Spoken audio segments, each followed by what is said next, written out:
Can we just have a moment of prayer in our own places? We just take a minute for prayer in silence.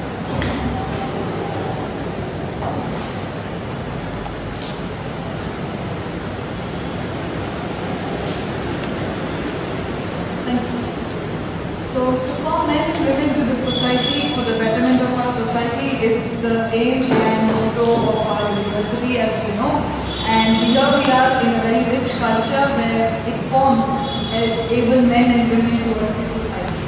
And with that note, I would like to welcome you all to this wonderful event in this wonderful evening. Good evening to one all gathered here.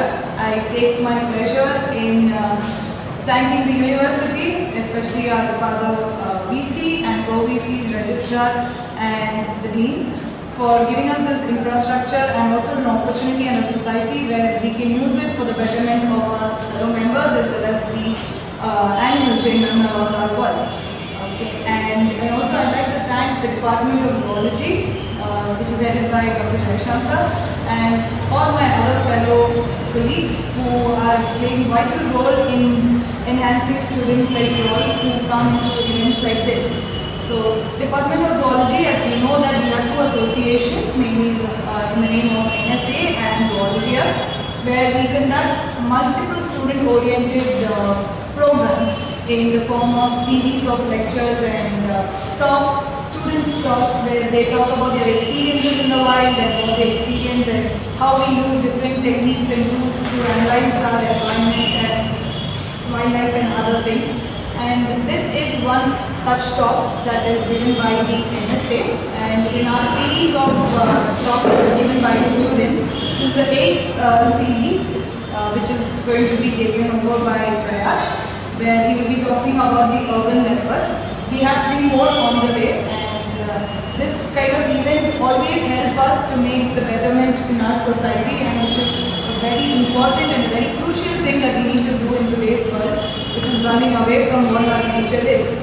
So students like you all play a vital role in this, and I thank you all for being here, and a big thanks to all the teachers who have played the background to help students to reach to this point where they are able to explain things. And with that note, I will forward to Prayash to take over the session.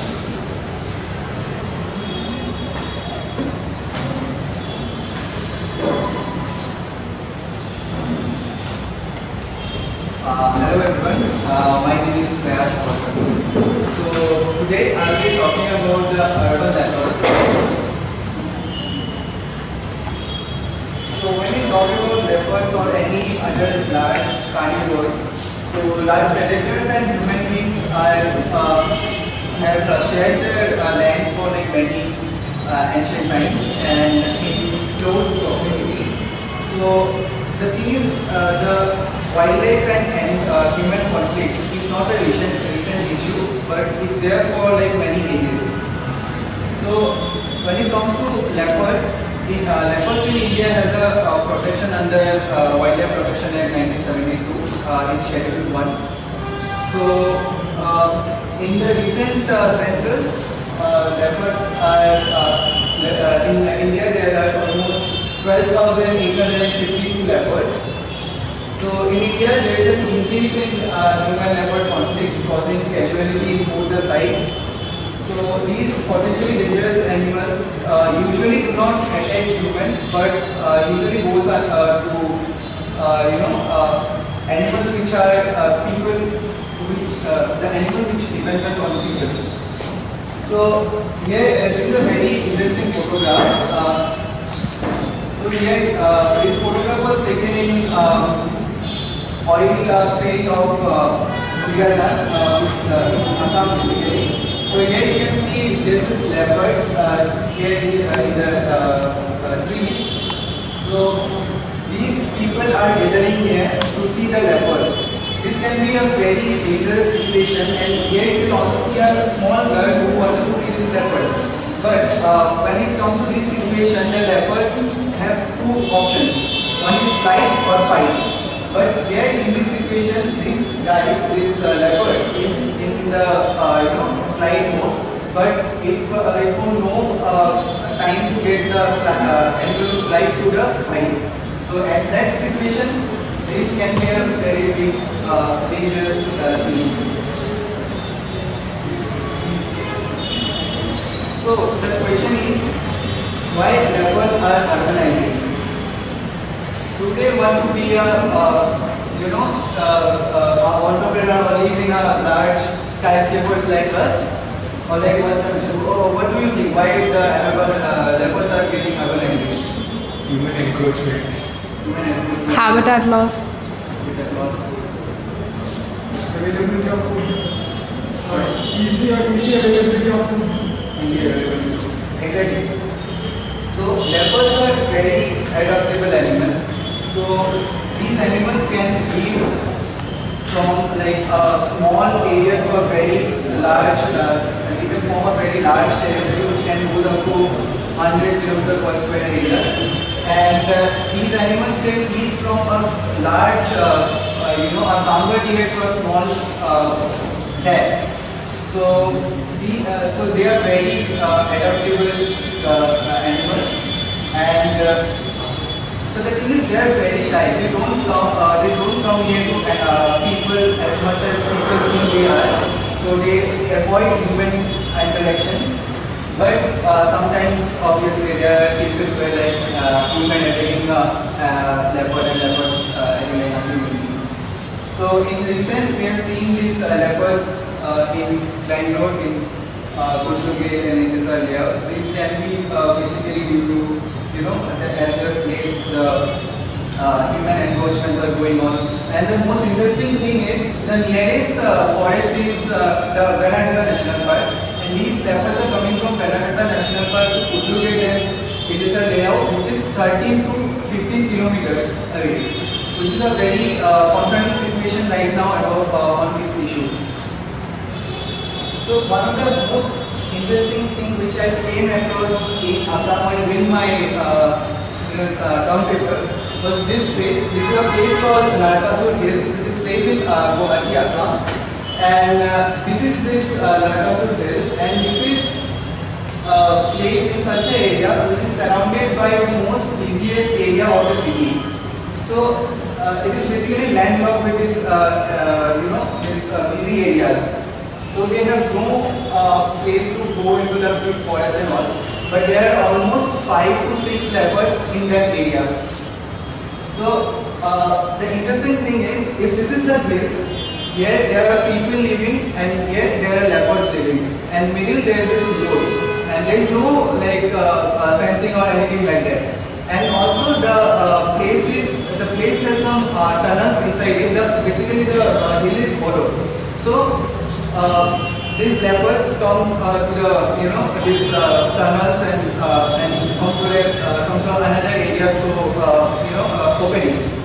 So if I say that in a house there are people like eating food and having dinner, and there is a leopard sitting just like below them and eating his dinner. So this is the situation out here, and it is very beautiful how these animals and human beings are living so closely, and there is no human killing or leopard killing in that area. So the last human attack, there is no killing, there is only attack was in 1983, I guess, where an old lady was attacked by this leopard. But after that, there is no attack by leopards. Can you explain the geography there? Sorry, sir. Can you just explain the geography there? So- What kind of terrain it is? So this is a plain and hilly kind of terrain. Sorry? Plain as well as hilly kind of terrain. So these areas are like a plain and like having. This is basically a city. It's a city, and in the city there are hills. So there the hills are got cut like many years ago, and there are one hill, two hill like that basically. And the thing is, Guwahati city is surrounded by hills. So there are 4 different hills which is surrounding the Guwahati. How many leopards could you spot there? I spot one leopard, basically the tail I spotted. But according to people, there are almost 5 leopards out there, and they are flourishing. They are having cubs and all. So From how near is the forest to that area? To that area, it's like the forest is almost actually there is no forest out here. So this is a big city. So There should be some green patch there. green patch is almost like that's what, like 15 to For 16 example, kilometers. in our line or the greenmost passage to city is Malapeta. Yeah. Like that, it's almost like that's what, like 8 to 6 kilometers away.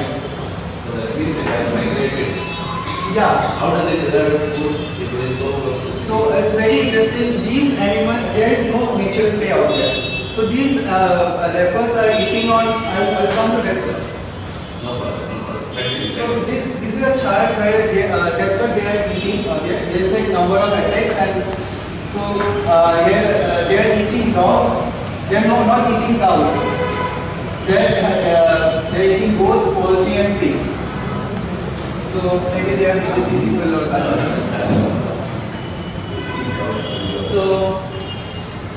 So I will come to the next phase of my presentation. I don't know whether you are aware, this kind of human and leopard interaction and successful coexistence happens in Rajasthan also, near one village.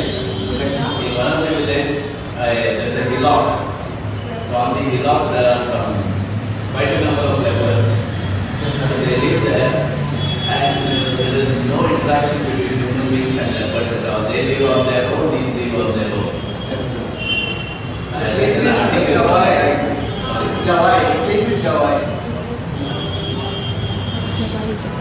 So this is my second part of my presentation. So my internship, I have done internship with WCS under Nikit Surve, which is a human leopard conflict expert, and my project was estimation of golden jackals and leopards in the metropolitan region. So I'll just come to the project details. The leopard project aims at developing a framework for the SGNP, which is Sanjay Gandhi National Park landscape, in order to document leopard density and movement. It includes yearly monitoring of leopard population to understand their ecology and population dynamics, as well as making systematic for framework self-sufficient with the initial days of training and capacity building with help from WCS. We basically worked with the forest department, understanding their ecology, the leopard ecology, and the timings where they are coming near to people, and like where they are like what's the interaction going on with the leopards, the cattle or like goats and all those animals, and also the human being.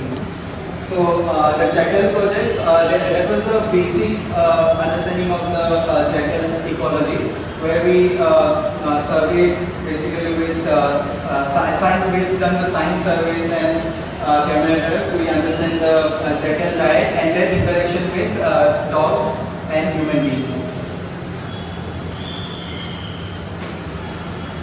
So my role and responsibilities. My role is to collect field data at the study site, assisting the research team with camera trapping in the field area, data sorting and data entry, equipment maintenance, and other activities at the field. So the camera trapping, this is one of the most interesting aspect of my internship, where I learned the camera trapping, and it is also called the Brahmastra of like Indian ecology. So yeah. So do you know what is this camera? Like anyone know which camera is this? Like while you of anyone? So I'll just give you a hint. It's a very important camera in aspect of Indian ecology and Indian forest. Anyone? Sorry, it creates it. Yeah, no, that's the number of camera we had. It starts with P value. Okay, so the camera is called Panthera. Yeah. So basically, this camera was used in the first tiger census in India by Ullas.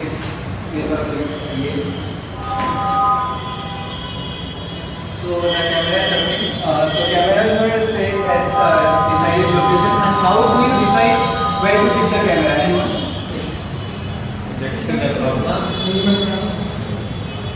Movement transits of Movement control. Maybe like at the junction of 2 or 3 trails. Right. So these are the things. Basically, we first thing which we do is go to the forest and scan the forest out. Like we travel all chappa chappa chan marte hain. So we see every patch of the forest and travel all the forest and see where the animal are poop or there's any movement we see leopards or jackals out there. So by that we got to know where to keep the camera. So regular check at after 3 days for batteries and memory cards, and camera is removed after completing 20 taps. So if this is a camera, I'll just brief upon the camera how it works basically. So here is the lens, this is the flash, and here is the sensor. So once the animal comes to its front, this is movement, the sensor will take up and get the photo. And it can capture the photo in very fast, so every movement you can get. So The camera tracking image you displayed just now yes. was looking as if it is shot from very high angles. So basically when we do the camera tracking stuff, we have to identify which species we are targeting. So if we are targeting for a big animal like tiger or a leopard, we have to know the height of the leopard or the tiger. So it has to be in its shoulder level. So here I am targeting jackal. So I am here it's very low. It's almost like a dot. Yes, smaller than the dog basically. Go back to that camera tracking image you were showing. This one? One more image you were showing. This one or this one? No, boss. Previous one, you showed some readings. This one. This one. Where was it? Is it simply taken from Google? No, this was The camera.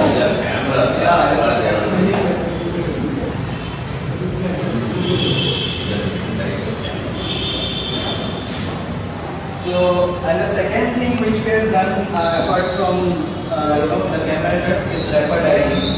This is one of the very beautiful thing which we have done, and this is Kranti by the way. It's she have given almost babies in Sanjay Gandhi National Park in 5 to 6 years. So people love her.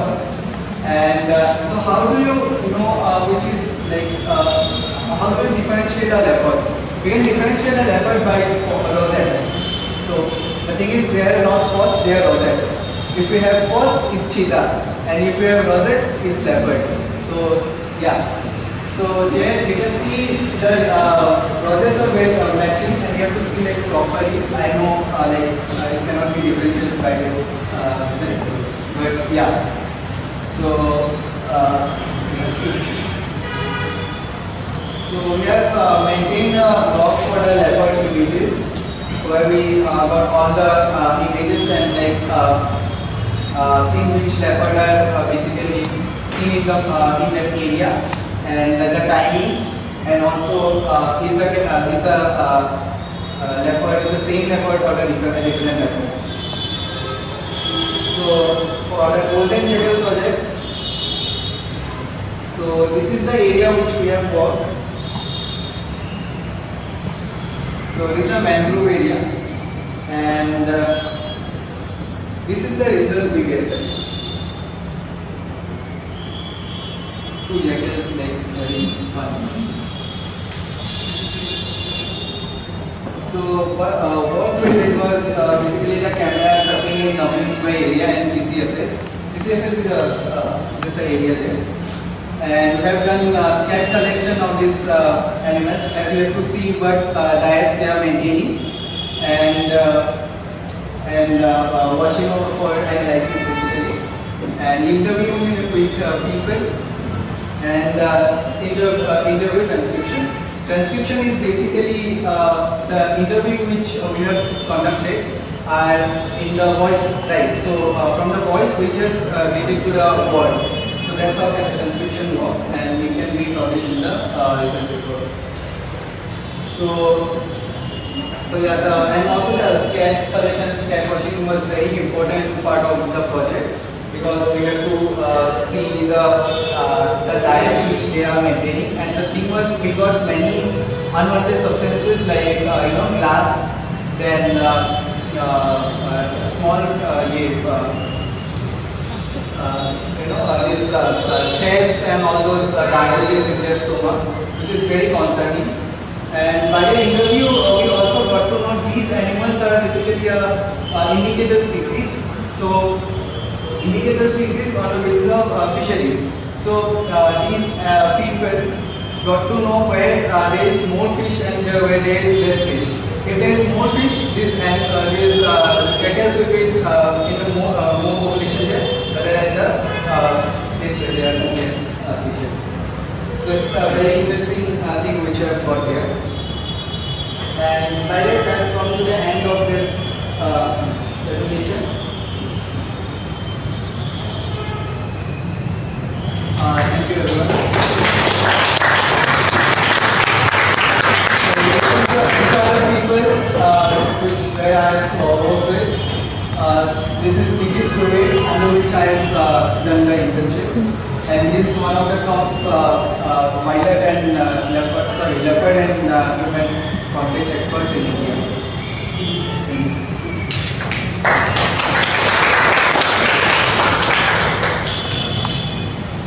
So, I'd like to appreciate and thank Priyash for this wonderful presentation. Like, it's out of his experience, right? So that makes the difference. So, like, he's also showing interest in various other fields. Okay, this is one such, and we, on behalf of the HOD and our staff, I'd like to appreciate Priyash on all your behalf.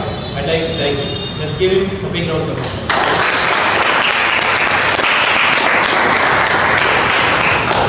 We have set the series in a high note.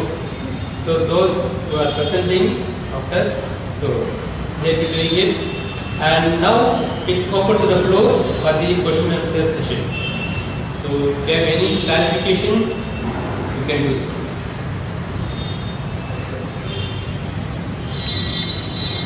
Let us hear creative questions and creative suggestions. What is your sense like left behind on the camera that won't animals be very sorry? No, if your scent is left behind on the camera that won't be very coming to that area. The scent, no, the thing is, they usually, these animals are so habituated to humans as they are like living just close to the humans. Like, so they are very familiar with the scent. So they usually don't do that. The woman is asking if the leopard is near you. I don't know, like the human, no, when we are touching the camera, it there, ours will be left behind, but the animals it is.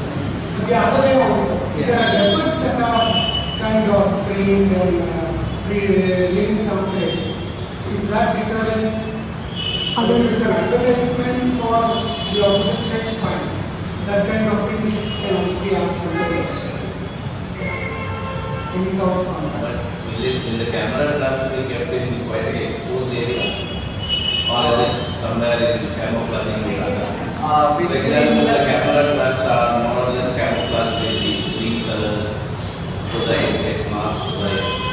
So the main threat to these camera traps are not leopards but human. Yeah. So the interesting thing which we got here is like we have, so since this, survey was just near human settlements, so I have seen like very disturbing stuff out there. So, and also,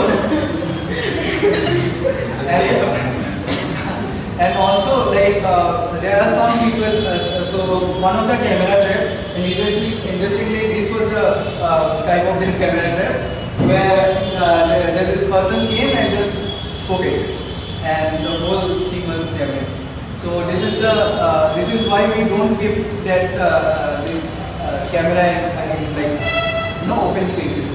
But in case of the leopards, they do not like see or they do not care about it basically. So the leopards preying on the same things as Assam and University. Since you worked in Assam and you worked in Mumbai, what was the similarity in their prey choices since these leopards are open?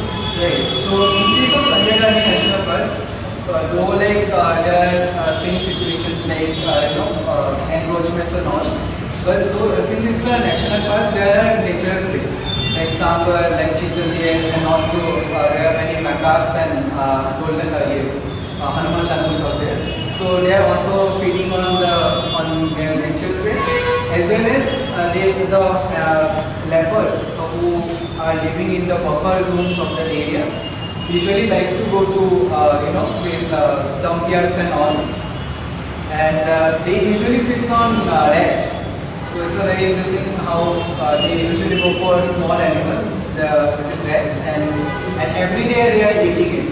And when they attack or eat sambar dates, they don't eat for like 3 to 4 days, and yeah, like in case of these leopards who are like living in the the buffer zones, they are feeding on more on rats and dogs and cats and all those stuff, and also goats. So, since you studied both leopards and golden jackarals in Mumbai, did you observe like one of them was more likely to encroach human population or the areas, or were they similar? Can we stand out? Yeah, the thing is, it's almost similar. Like these animals, first of all, the most similar thing is they do not like to seen by human beings. They are always in bushy areas and camouflage in there. So the second thing is they are they do since they do come to like human settlements and all those areas, but when it's night basically, like so they are feeding time and it's at night. So the time where there is like no human being. And thanks for the question. So one of the interesting things which we have got here was in that national park there is a place where people can walk and have like fun out there. So it was 4 a.m. where there is 2 leopards like male and female were like having fun and like going and walking there. And after some time we saw that they just see like behind and like ran away. And just after 2 minutes, there are 2 kids who are coming from backside. So that's what I'm saying that these animals do not like human come to contact with human being. They are very shy animals. They do like they usually they don't hunt human being. So yeah, that's not their diet basically. I was just asking if golden jackals are more likely to come or leopards. Both are same. Like both are like near the human settlements only. In the study area that they study, you're showing what they feed on, right? And they're not eating on dogs. Is there any study or reason why they're not feeding on dogs? Right. So basically that's because of their size. Cows are like more bigger and that's why. Yeah, that's why.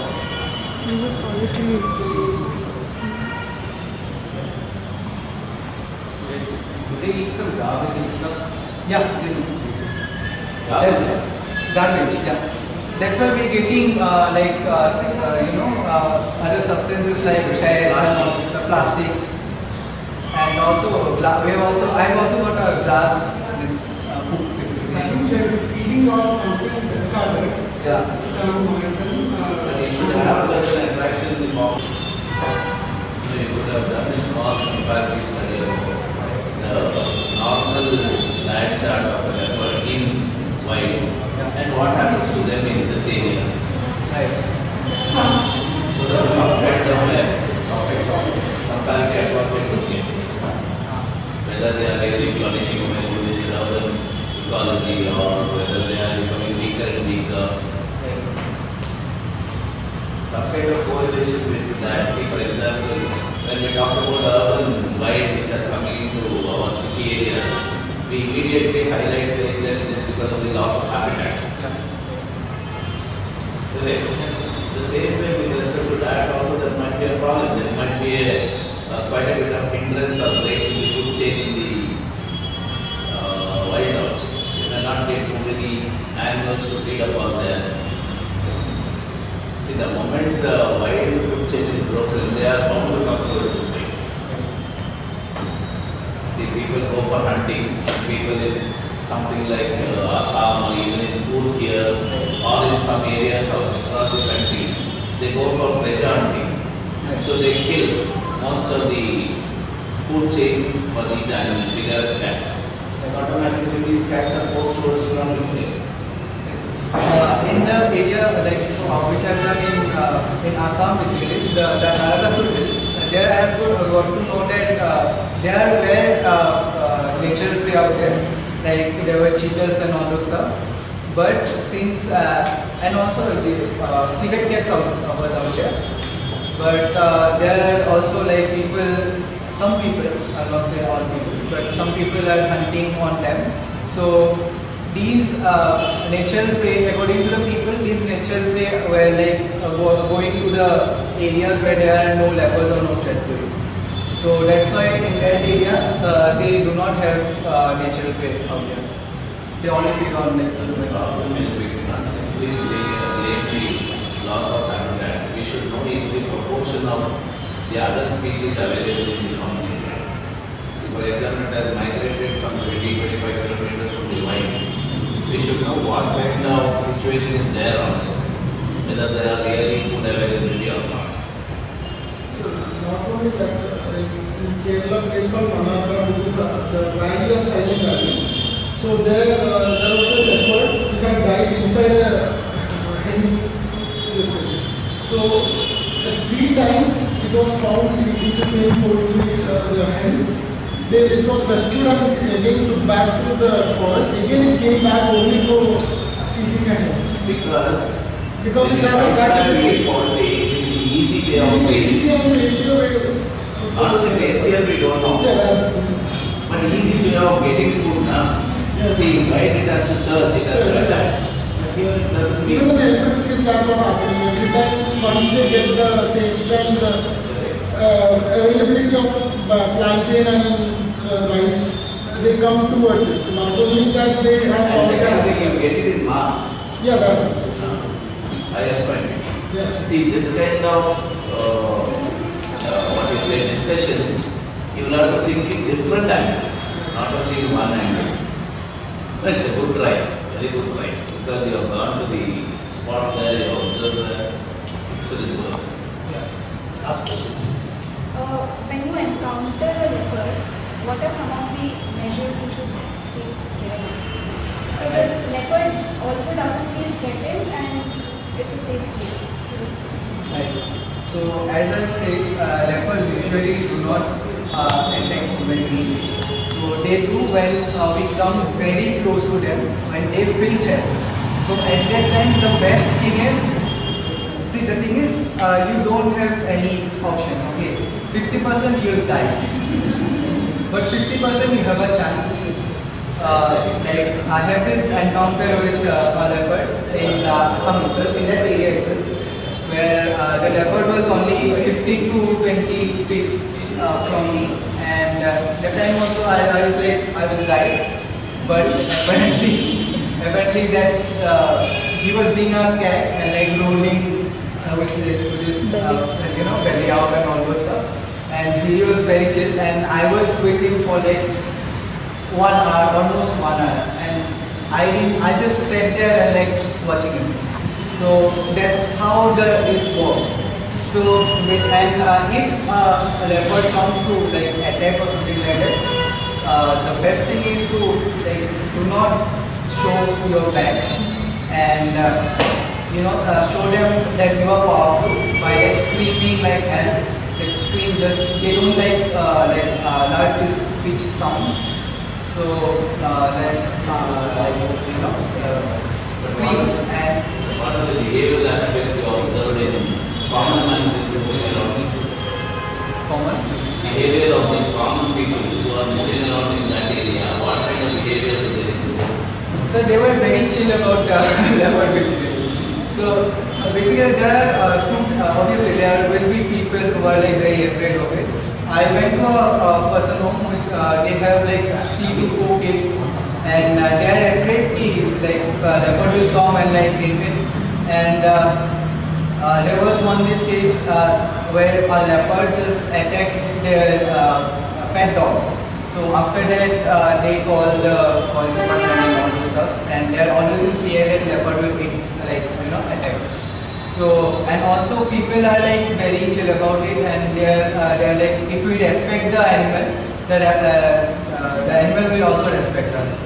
So That mutual respect, okay. Yeah. But still, man is one dangerous animal who doesn't behave normally. right. Isn't it? Yeah. Or you are telling man will respect the animal, animal will respect human being. It really doesn't work on that lines at all. Either they'll pedal a stone, either they'll try to feed the leopard, do something or the other nonsense. Yeah. See, none of the human food are suitable for any animal, Right. including the rice and sambar which we give out to our pet dog also is not suitable for it. So basically, What do you think? So basically, the people, though they are having this like mutual respect, they also, they know these animals are living there for many ages, and people have came after them. So they have this thing on them. So I'll not say about the other stuff because I have not gone there like seeing the people out there. But in case of the area which I have worked in, so people are very chill about it. Okay, so any other more questions? So I'd like to again thank few people who have been moving force behind this particular event organization. To begin with, Jay Shankar sir, he is the main teacher coordinator for NSA. He sat with the students, planned out posters and planning out how to go about what are the topics, who can do. So the entire thing was done by sir, and therefore we have to thank him. Let's all give.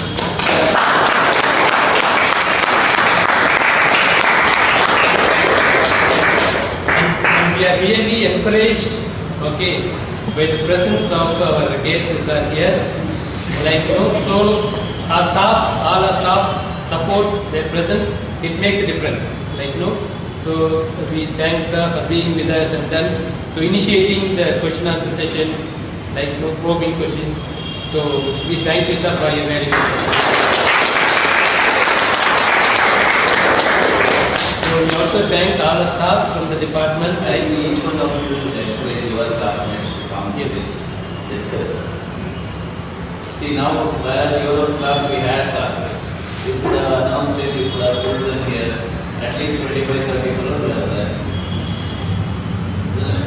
You should openly express. I think each one of you, if you go to your classes, please encourage them. See, this is a formal way of learning, but it is very informal gathering where you can feel at home. You can ask questions, you can tell suggestions, you can show your creativity. In classes, okay, we will not allow you to show your creativity. So when thanking all our staff, we also duly recognize and thank our presidents Priyash and Adina for they were the ones bringing all these like-minded students together. Like for each event, each one takes up the responsibility. Like Arjuna is there and our other Kushi. So they are the ones who are like mobilizing people, right? So they've been doing really well. So we also thank and appreciate them. Let's give a big round.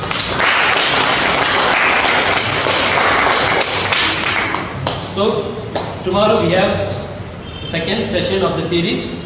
So we hope on illustrations. So we hope to see many more of your friends.